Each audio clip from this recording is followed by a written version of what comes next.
Let's dive into the fascinating financial roller coaster that is Sylvester Stallone's movie career. This isn't just about numbers, it's a story of grit, gamble, soaring highs, humbling lows, and ultimately, incredible resilience, all reflected in the paychecks he cashed. Before Sylvester Stallone was Sylvester Stallone, the global icon, he was just another struggling actor hustling for work in New York City, and later, Los Angeles. His early roles were minuscule, often uncredited, and the pay was practically non-existent. The most infamous example from this era is the softcore film The Party, at Kitty and Stud's later cynically retitled Italian Stallion after his fame. Reports vary, but Stallone himself has often stated he was paid $200 for 2 days' work. It wasn't about art or ambition at that point. It was about survival. He was broke, desperate, even homeless for a short time, sleeping in a bus terminal. That $200 was probably a lifeline, a stark contrast to the millions that would come later, but a necessary step on a very long ladder. He landed slightly larger parts in The Lords of Flatbush, 1974, and had supporting roles in films like Capone, 1975, and the original Death Race 2000, 1975. While these offered more screen time and slightly better pay, they weren't star-making roles, and the paychecks reflected that. He was still very much on the fringes, a working actor trying to break through, and that break came with Rocky, 1976. He wrote it in a furious burst after watching a Chuck Wepner fight. Studios loved the script, wanted to buy it, but Sly had one condition. He had to play Rocky Balboa.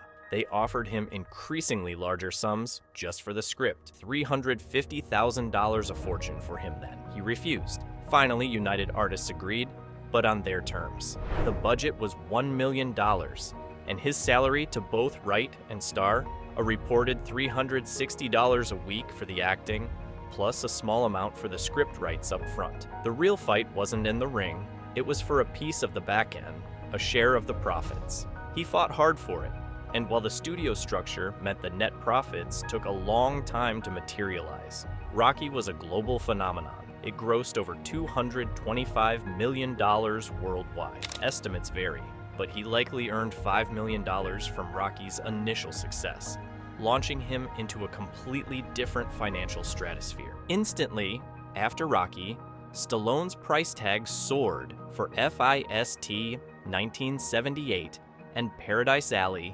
He was now a bankable star. His salary jumped dramatically. We're talking $1 million for Paradise Alley given his multiple roles. These weren't Rocky-level hits, but they solidified his position. Then came Rocky II, 1979. Now, he wasn't just the star. He was the writer and director too. His negotiating power was immense. His paycheck for Rocky II was $5 million, plus significant back-end. The film was another massive hit, justifying the cost. The early 1980s saw Sly cementing his action hero status alongside his dramatic chops. Nighthawks, 1981, and Victory, 1981, were solid roles, earning him multi-million-dollar paydays. But the next game changer was First Blood, 1982. Playing John Rambo, a troubled Vietnam vet, connected deeply with audiences.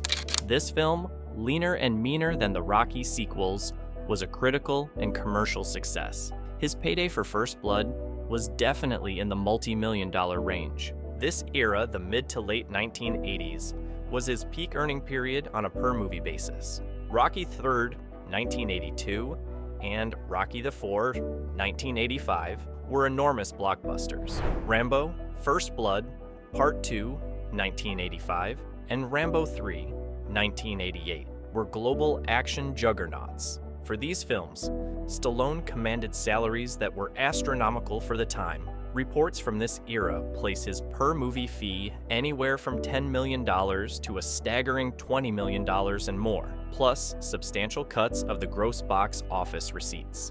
Rocky IV, being a USSR versus USA Cold War spectacle, was particularly huge globally, and his cut of that was immense. Films like Over the Top, 1987, despite being a critical and commercial disappointment, still would have paid him a massive upfront fee because that was his going rate based on his previous hits. He was one of the highest paid actors in the world. The early 1990s saw this trend continue initially. Tango and Cash, 1989, Rocky V, 1990, a less successful entry, but he still got paid handsomely up front. Demolition Man, 1993, and Cliffhanger, 1993, saw him maintaining that elite $15 million, $20 million plus per movie salary. However, the mid to late 1990s saw a shift. A string of films didn't perform as well as expected, or were outright flops. The Specialist,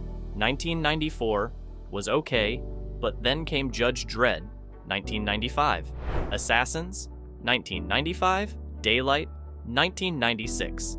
And perhaps most famously, the notorious comedy Misfire, Stop, or My Mom Will Shoot, 1992. While he still likely commanded multi-million-dollar fees for these based on his reputation, the consistent underperformance started to erode his guaranteed upfront value. Studios became warier of paying top dollar for a star whose last few films hadn't delivered massive returns. Then came Copland, 1997. This was a conscious choice by Stallone to take a dramatic role, gain critical respect, and work with a respected director, James Mangold, and cast. For this film, he famously took a significant pay cut, reportedly earning around $60,000 per week for a few weeks' work, a pittance compared to his 80s heyday. But the value here was artistic credibility, not a massive paycheck.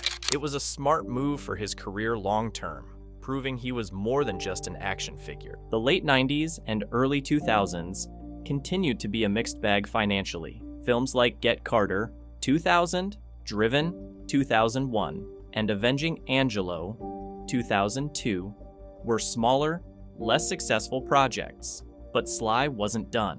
He engineered a remarkable comeback, first with Rocky Balboa, 2006. Returning to the character he knew best, he wrote, directed, and starred in a film that recaptured the heart of the original. The budget was $24 million, and while his upfront salary was nowhere near the $20 million of the 80s, reports suggest he took a lower fee, around $5 to $10 million, but had a significant percentage of the profits. The film was a critical and commercial success, grossing over $155 million worldwide. This proved he could still deliver. He followed this with Rambo, 2008, a brutal, successful return for that character too. Again, likely a similar deal structure to Rocky Balboa, reasonable upfront, good back-end potential. Then came The Expendables, 2010. This was a stroke of genius. Stallone co-wrote, directed, and starred, assembling an all-star cast of 80s and 90s action heroes: Jason Statham, Jet Li, Dolph Lundgren, Mickey Rourke, with cameos from Schwarzenegger and Willis.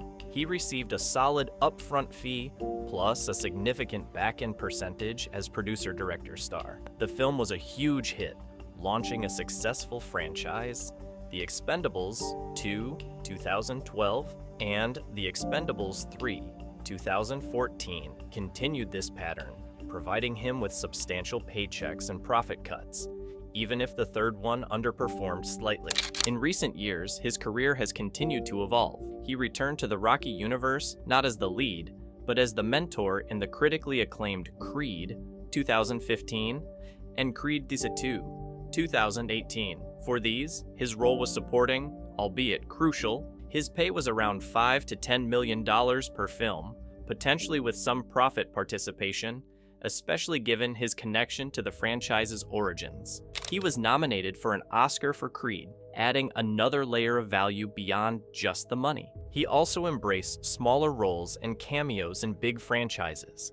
His appearance as Stacker Ogord in Guardians of the Galaxy Volume 2017 and Guardians of the Galaxy Volume 2, 3, 2023, and his voice role as King Shark in The Suicide Squad 2021 represent different kinds of paydays. These are shorter commitments for potentially very large franchise films. A few days' work could net him a high six-figure to low seven-figure sum. Excellent pay per day, but not the kind of overall package a lead role commands, even after the staggering heights of the 80s and the challenging valleys of the 90s. Sylvester Stallone remains a highly paid, in-demand performer. His journey from $200 to multi-million-dollar per project paydays is one of the most dramatic financial narratives in Hollywood history, intrinsically linked to every punch thrown and every line delivered on screen. What do you think about this? Let us know in the comments section below and make sure to like the video. Thanks for watching.